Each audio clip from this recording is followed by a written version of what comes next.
안녕하십니까, 최영훈입니다. 2019년이 밝았습니다. 새해 복 많이 받으십시오. 예, 이번 시간에는 자바스크립트에서 로컬 변수의 그런 스코프를 보호하는 방법에 대해서 좀 알아보도록 하겠습니다. 요 부제로서 if 이야기라고 써놨는데요. 모듈을 만들 때 모듈 안에 있는 그런 변수들을 보호하기 위해서 if라는 기법을 많이 사용을 합니다. 일종의 패턴화가 돼 있어요. 이 if라는 거를 이용해서 모듈의 스코프를 보호한다라는 게 무슨 말이냐면 내가 만든 모듈이 있는데 다른 사람이 만든 모듈도 있는 거예요. 우리가 자바스크립트를 여러 파일을 인클루드 쓰잖아요. 실제로 뭐 개발할 때 이게 잠깐 이게 좀 삐져나왔네. 예. 그렇게 사용을 하는데 내가 만약에 뭐 변수를 하나 선언했어. 근데 다른 모듈이 또 인클루드 되면서 거기서 똑같은 이름의 변수를 선언한 거예요. 그러면 내 변수가 그쪽 변수에 덮어 쓰여져 버려가지고 오작동을 하게 되는 그런 경우가 발생할 수 있습니다. 그런 경우를 방지하는 방법이라고 생각하시면 됩니다. 그게 어떤 경우냐? 그게 어떤 경우인지를 먼저 살펴보고 if에 대해서 알아보는 것이 좋겠죠. 예.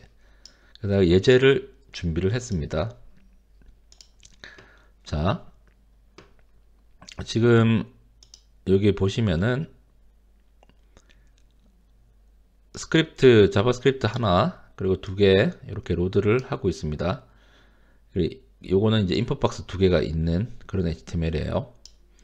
그리고 인풋박스 첫 번째를 클릭했을 때는 if 두 개가 다 똑같은 걸 가리키고 있네. 잠깐만요. 오타가 있었네요. 예. 이렇게 돼 있어요. 자, 다시 이 부분 보시면은 이제 인풋박스 1을 클릭하면 이 if1이라는 함수가 실행이 돼요. 이 함수는 이 파일에 있습니다. 이 파일에 있어요. 그리고 인풋박스 두 번째 걸 클릭하면 if2 함수가 실행이 됩니다. 얘는 두 번째 파일에 있습니다. 오케이. 자, 여기서 이제 살펴보도록 하시죠. if1이라는 함수, 이걸 하나의 모듈로 생각하시면 됩니다. if1이라는 파일 안에 하나의 모듈이 있고요. 커스텀 모듈이 있죠. 여기에 myvar이라는 변수가 있습니다. myvar이라는 변수가 있고 이 함수를 실행하면은 myvar을 실행하기 때문에 얘는 alert 100을 띄울 거를 기대를 하고 있습니다. if2가 있죠. 얘는 두 번째 모듈이라고 생각하시면 되고요. 지금 뭐 초간단한 샘플을 만들었지만 실제로는 뭐 수백 수천 줄이 될 수 있는 그런 모듈이라고 생각하시면 됩니다. 똑같은 myvar이라는 변수가 있고요. 얘는 200을 할당해요. 그래서 이 함수를 실행하면 200이 alert 되기를 기대를 하는 거예요. 자, 이렇게 돼 있습니다. 이렇게 돼 있어요. 자, 그럼 실행을 해볼게요. 실행을 했어요. 이걸 클릭하면 어떻게 될까요? 클릭을 해보겠습니다. 첫 번째 모듈에 있는 함수가 실행이 됐죠. 그리고 100이라고 했는데 실제로 값이 200이 돼버렸죠. 두 번째 200이다 200 이렇게 된 거죠. 이 얘기는 결국은 첫 번째 모듈에 있는 100이라는 값이 두 번째 모듈에 있는 200이라는 값에 덮어 쓰여져 버린 거예요. 그래서 이런 문제를 내가 모듈을 만들었는데 내가 알지도 못하는 다른 모듈 때문에 오작동을 하는 이런 상황인 거예요. 이런 상황을 방지하기 위해서 사용하는 기법이 if입니다. if. 자, MDN의 if를 잠깐 살펴보도록 하죠. MDN에 if의 항목이 있습니다. 뭐 즉시 실행 함수라고 이렇게 써놨고요. 함수가 정의되자마자 바로 실행되는 그런 함수를 얘기한다. 그리고 뭐 스스로 실행되는 함수라는 이름도 가지고 있고 뭐 어떤 디자인 패턴으로 사용된다라는 겁니다. 예.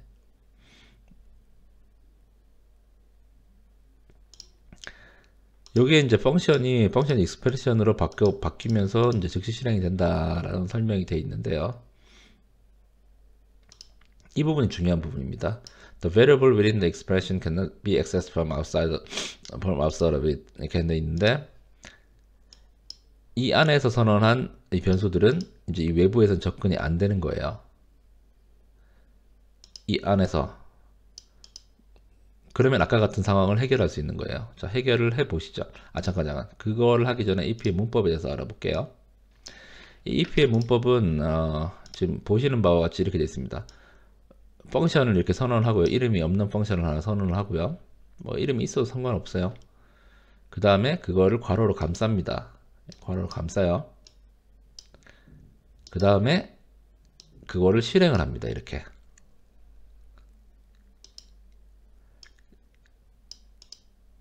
이게 바로 이 if의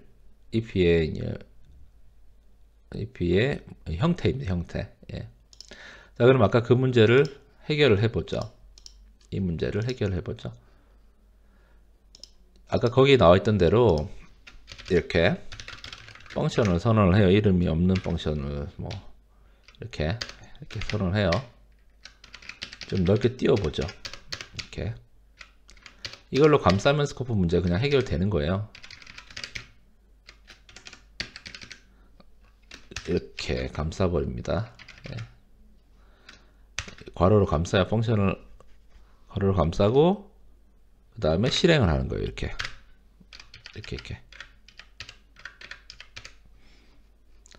이 부분을 그대로 if1에도 적용을 해 보겠습니다. 이렇게 넉넉하게 띄워 볼게요. 그대로 복사해 가지고 됐어요. 이쪽 다 세이브를 해야겠죠. 세이브하고 다시 실행을 해 보겠습니다. 자,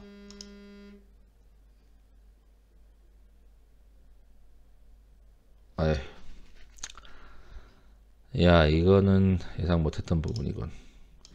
어쨌든 정의되지 않았다고 할 수밖에 없죠. 예, EP의 그 정의에 따라서 이 아까 봤을 때 외부에서 그러니까 현재로서 HTML 파일 외부죠. 이 외부에서 이 내부에 있는 함수를 접근을 할 수가 없는 거예요. 함수는 여기 안에 있으니까 접근을 할 수가 없는 거예요. 근데 이제 호출을 하려고 했으니까 없는 거를 왜 호출하려고 하냐 하는 지금 그런 상황입니다.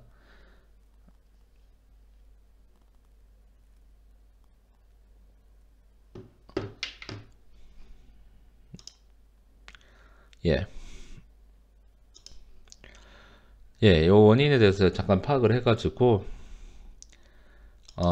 없는 함수를 접근하려고 했으니까 난 에러였거든요. 그래서 이 if를 변수에다 할당을 하고 그리고 이게 즉시 실행이 완료가 되면 이 함수 자체를 리턴하도록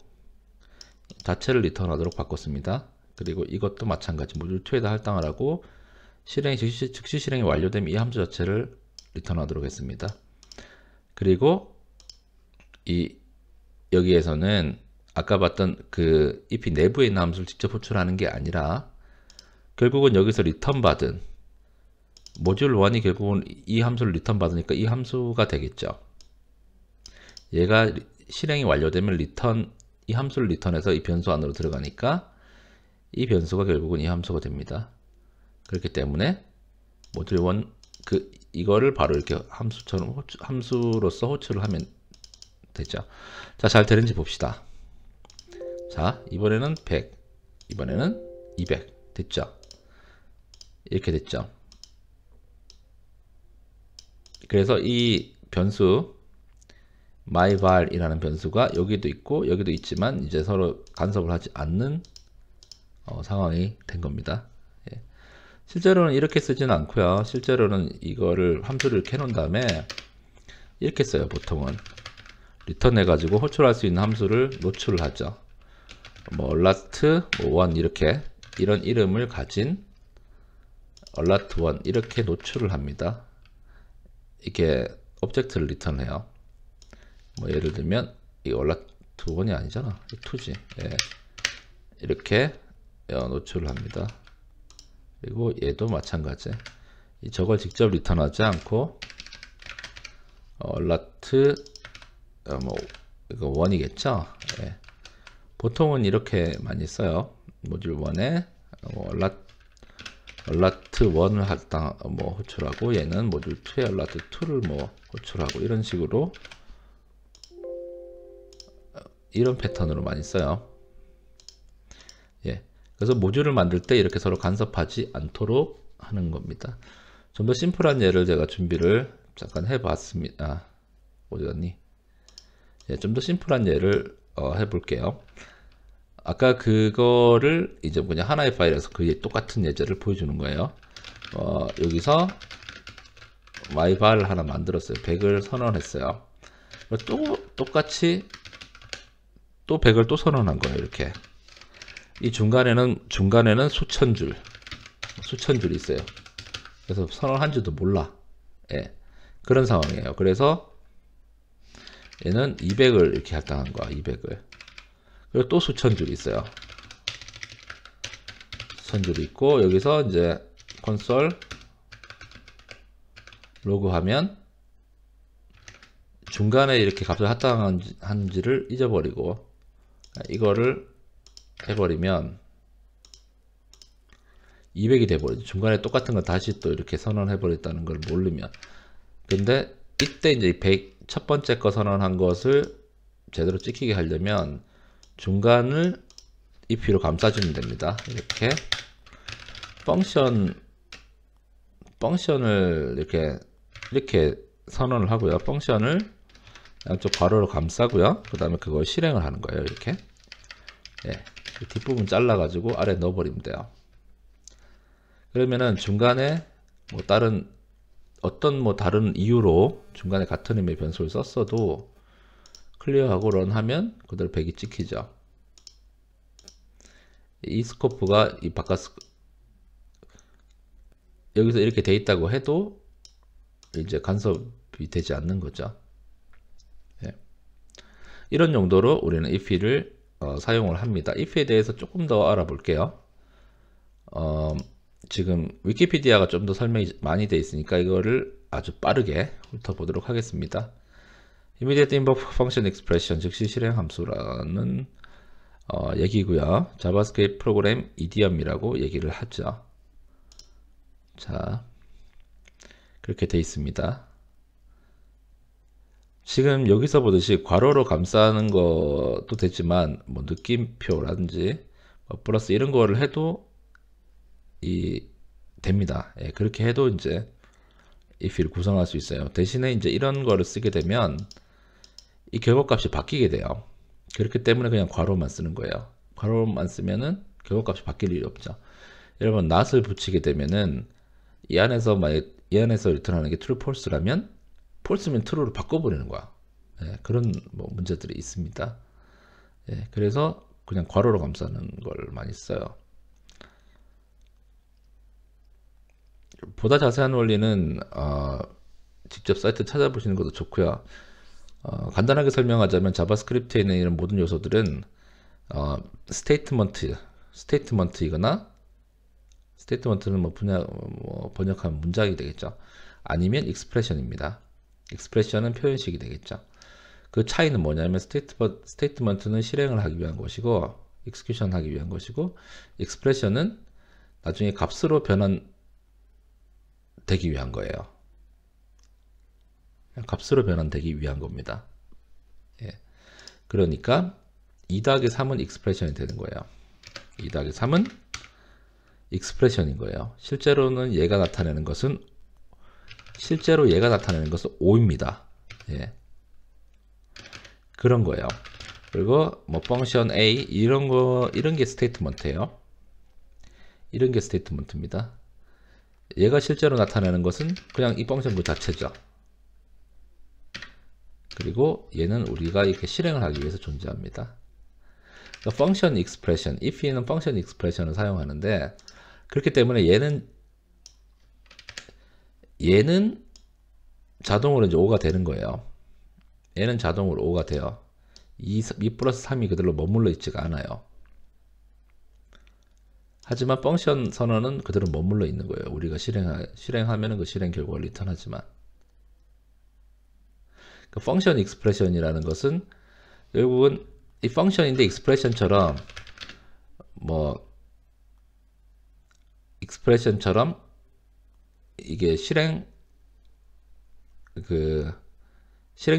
그 결과를 그러니까 익스프레션처럼 이렇게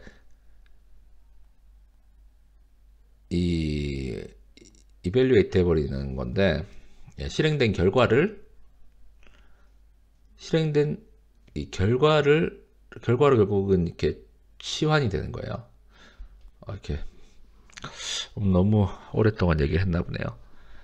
어쨌든 이 펑션을 그런 식으로 바꿔버리는 익스프레션처럼 바꿔버리는 거예요.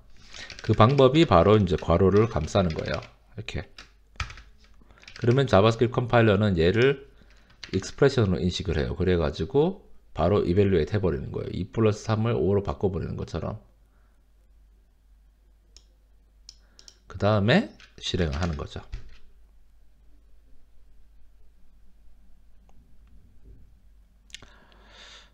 이 부분은 좀 더 쉽게 설명할 수 있도록 좀 더 준비를 해서 나중에 다시 또 강좌를 뭐 2부를 만들든지 하겠습니다.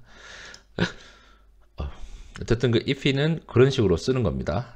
그런 식으로 써서 그런 문제를 해결하는 겁니다. 서로 다른 모듈끼리 아니면 글로벌 스코프하고 같이 이렇게 서로 이제 스코프가 간섭하는 그런 현상을 방지하기 위해서 사용을 합니다. 예, 감사합니다.